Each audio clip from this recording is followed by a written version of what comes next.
स्वागत है दोस्तों आपका हमारे YouTube चैनल पे। आज का हमारा टॉपिक है right to freedom, article 19 to article 22। Freedom of expression. Article 19 guarantees to all citizen the six right. तो आर्टिकल 19 सभी सिटीजन को 6 राइट देता है। इनमें पहला है right to freedom of speech and expression, अभिव्यक्ति की स्वतंत्रता का अधिकार। Right to assemble peacefully and without arms, तो बिना हथियारों के शांतिपूर्ण तरीके से इकट्ठे होने का अधिकार। Right to form association, union और कोऑपरेटिव सोसाइटीज, तो एसोसिएशंस, यूनियन या कोऑपरेटिव सोसाइटीज बनाने का अधिकार। Move freely throughout the territory of India, तो इंडिया की टेरिटरी में कहीं भी फ्रीली घूमने का अधिकार।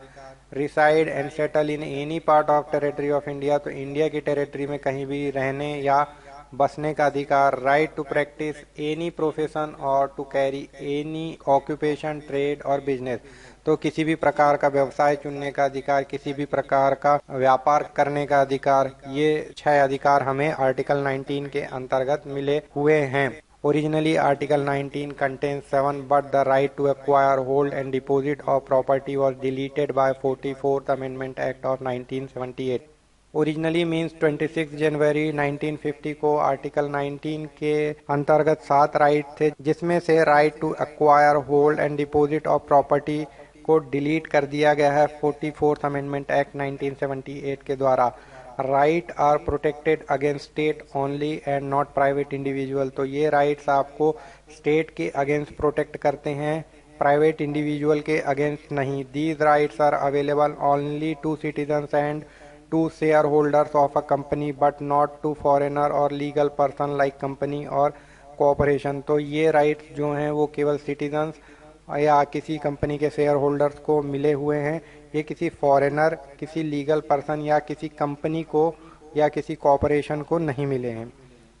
On the ground mentioned in Article 19 itself, certain restriction can be imposed by the state on these rights, तो कुछ रिस्ट्रिक्शन इन राइट्स में स्टेट्स के द्वारा लगाई जा सकती है। साथ ही साथ आर्टिकल 19 केवल तभी सस्पेंड हो सकता है जब नेशनल इमरजेंसी को किसी एक्सटर्नल कारण से लगाया गया हो। Protection in respect of conviction of offences.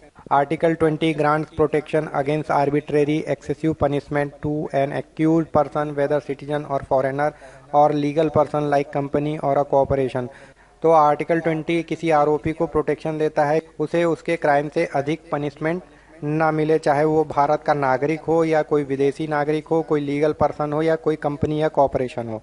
It has 3 provisions, तो इसमें 3 प्रोविजंस हैं। No ex facto law, no person shall be convicted of any offence except for violation of a law in the force at the time of commission of the act, तो किसी भी व्यक्ति को कानून के उल्लंघन के अलावा किसी और चीज़ के लिए दंडित नहीं किया जा सकता। Subjected to a penalty greater than that prescribed by the law in force at the time of commission of the act, तो किसी भी व्यक्ति को उसके किए गए क्राइम के समय कानून के अनुसार जो उसकी अधिकतम दंड है उससे अधिक उस व्यक्ति को दंड नहीं दिया जा सकता।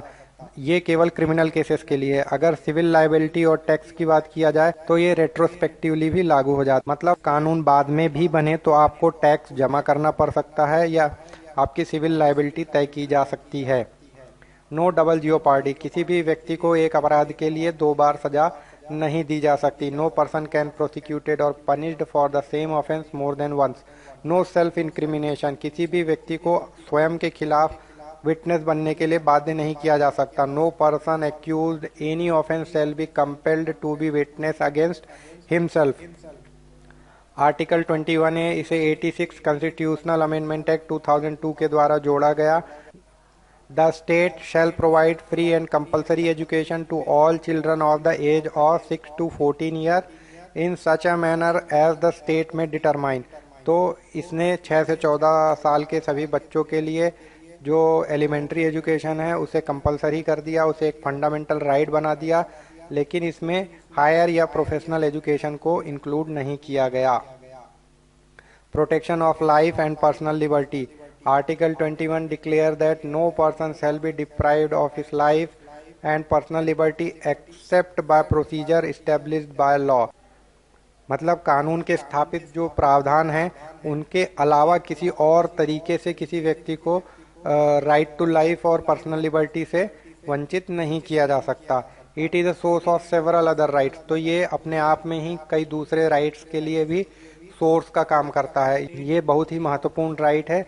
इस आर्टिकल 21 और आर्टिकल 20 को स्टेट नेशनल इमरजेंसी के समय भी सस्पेंड नहीं कर सकता। तो article 21 is not confined to animal existence of human, but it includes which gives the right to live with human dignity and all those aspects of life which make a man's life meaningful, complete, meaning। तो article 21 में right to life को केवल व्यक्ति के सांस लेते रहने से नहीं जोड़कर देखा गया है, बल्कि एक व्यक्ति को सम्मान के साथ अपने जीवन को एक मीनिंगफुल तरीके से जीने के लिए जो भी आवश्यक अधिकार हैं, उन सभी को आर्टिकल 21 में इंक्लूड किया गया है। Also, the personal liberty covers a variety of rights that go to institute the personal liberty of a man। और इसी वजह से article 21 is a source of several other rights। right to privacy, right to shelter, right to health, right to reputation। तो इस तरह के कई सारे राइट्स आर्टिकल 21 के साथ जुड़े हुए हैं, या यूं कहें कि इस तरह के कई सारे right to life and personal liberty के साथ जुड़े हुए हैं। Protection against arrest and detention, तो ये अंडर आर्टिकल 22 आता है। Grants protection to a person who are arrested और डिटेन, तो ये इसमें किसी भी व्यक्ति को जो अरेस्ट हुआ है या डिटेन किया गया है जिसे उसे कुछ अधिकार देता है। तो इसे दो पार्ट में अपन देख सकते हैं। एक पहला है पार्ट 1 जिसे प्यूनिटिव डिटेंशन कहते हैं। इसका मतलब कोई अपराध हो गया है, उसके बाद अगर किसी व्यक्ति को अरेस्ट या डिटेन किया है तो वो प्यूनिटिव डिटेंशन कहलाता है। तो इसके अंतर्गत right to be informed of the ground of arrest, मतलब जिस व्यक्ति को अरेस्ट किया जा रहा है उसे ग्राउंड ऑफ अरेस्ट बताना पड़ेगा। Right to consult a legal practitioner, उस व्यक्ति को अपने लॉयर को कंसल्ट करने का अधिकार है। Right to be produce before a magistrate within 24 hours, तो 24 घंटे के अंदर उस व्यक्ति को मजिस्ट्रेट के सामने प्रस्तुत करना पड़ेगा। Right to be release after 24 hours if the magistrate does not authorises further detention, और 24 घंटे के बाद अगर मजिस्ट्रेट फर्दर डिटेंशन नहीं ऑथराइज करता तो उस व्यक्ति को रिहा करना पड़ेगा। The second part of it provide protection against preventive detention, और दूसरा जो है प्रिवेंटिव डिटेंशन, मतलब किसी व्यक्ति के द्वारा अपराध किए जाने की संभावना है और उसे डिटेन कर लिया गया है, तो उसमें भी the detention of a person can not exceed 3 months, तो किसी भी व्यक्ति को 3 महीने से ज़्यादा डिटेन नहीं किया जा सकता जब तक कि कोई एडवाइजरी बोर्ड ये सफिशिएंट कारण न बताए उसको 3 महीने से ज़्यादा डिटेन करने का। The detenue should be communicated ground of detention, तो उस व्यक्ति को डिटेंशन का कारण बताना पड़ेगा। And given opportunity to make representation against detention order, और उसे मौका देना होगा कि वो अपने आप को रिप्रेजेंट कर सके डिटेंशन के विरोध में।